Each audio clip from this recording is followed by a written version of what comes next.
నిత్యం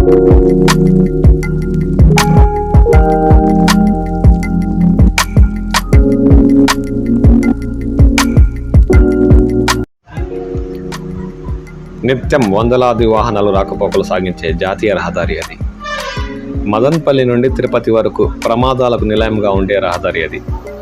ఎలాగైనా సరే మదన్పల్లి నుండి తిరుపతి వరకు జాతీయ రహదారి విస్తరణ పనులు చేపట్టి ప్రమాదాలు జరగకుండా చూస్తామని 2019 ఎన్నికల ప్రచారంలో పెద్దిరెడ్డి మిథున్ రెడ్డి వాగ్దానం చేశారు.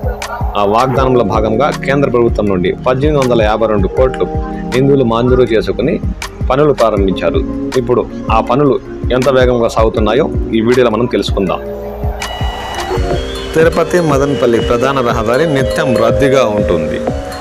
భాగరపేట్ ఘాట్ రోడ్డులో ఇరుగ్గా ఉండడంతో తరచూ ప్రమాదాలు సంభవిస్తూ ఉంటాయి. పీలేరు, తంబళ్లపల్లి, మదనపల్లి నియోజకవర్గాల ప్రజలు తిరుపతికి వెళ్లాలంటే ఈ మార్గమే సరండి. ఈ క్రమంలో ఈ రోడ్డును 4 లైన్గా మారిస్తే సౌకర్యవంతంగా ఉంటుందని గత సార్వత్రిక ఎన్నికల సమయంలో ఎంపీ పెద్దిరెడ్డి మిథున్ రెడ్డి కేంద్ర ప్రభుత్వానికి విన్నవించారు. మాట నిలబెట్టుకునే క్రమంలో Mithun Reddy NH-71 national highway authority of India పరిధిలోకి ఈ రహదారిని మార్చారు. అలాగే మార్గం మధ్యలో వచ్చే రైల్వే గేట్లకు సంబంధించిన ROBలను నిర్మించేందుకు అనుమతులను మంజూరు చేయించారు. కేంద్ర మంత్రి నితిన్ గడ్కరీని పలుమార్లు కలిసి మీడియం ప్రయారిటీలో ఉన్న ఈ ప్రాజెక్టును హై ప్రయారిటీ జోన్లోకి తెప్పించారు. మదన్పల్లి నుండి చర్లలోపల్లి తిరుపతి వరకు మొత్తం 103 కిలోమీటర్ల మేరకు రహదారి నిర్మించాలని ఆయన నిర్ణయించారు. తొలి విడతగా మదన్పల్లి నుండి పీలేరు మధ్య 55 కిలోమీటర్ల నిర్మాణానికి పనులు చేపట్టారు. హైబ్రిడ్ యూనిటీ మోడ్ విధానంలో 40% నిధులను కేంద్ర ప్రభుత్వం 5 విడతలుగా విడుదల చేయించారు.